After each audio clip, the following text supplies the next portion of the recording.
Coldplay. Chris Martin. I know what he was trying to do.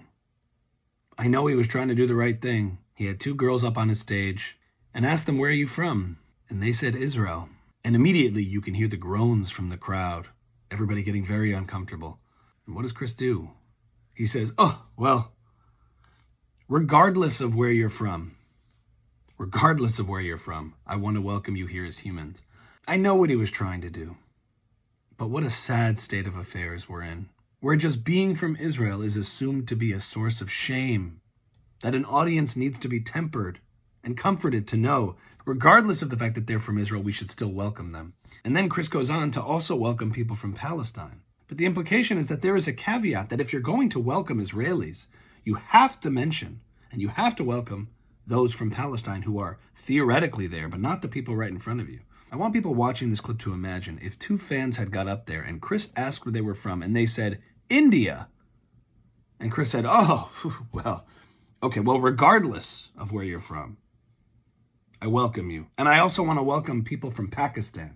If two people got up there and Chris asked where they were from and they said, "Turkey," and his reaction was, "Oh, well, all right, well, regardless of where you're from, I want to welcome you here as humans and also welcome those from Cyprus or any other country or nationality," that in announcing that that's where you're from has to come with shame or guilt, that Chris then has to calm down his audience and say, we can still welcome them here regardless of the fact that they're Israeli.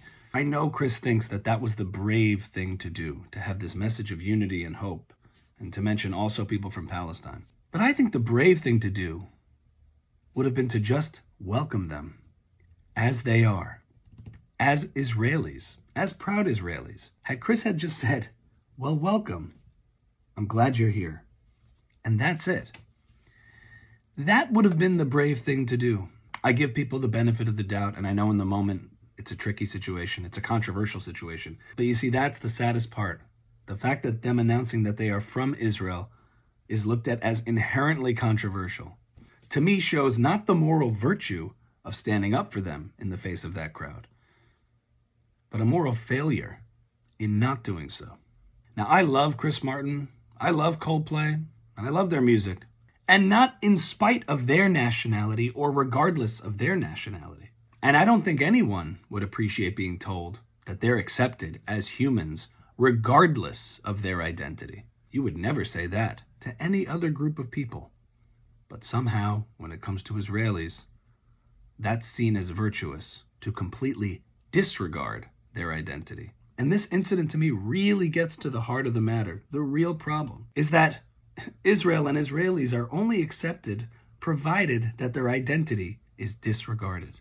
They can be accepted as humans, provided their identity is erased. You can't truly accept someone if you don't accept who they are. And so I know the intention is nice for Chris to accept them as humans, but it would be better if he and the entire world could simply accept them as Israelis. If everybody could just do that, the wars, the conflict, the controversy would be over. Ultimately, the question is not why Chris Martin framed his remarks the way he did. It's why he felt he had to.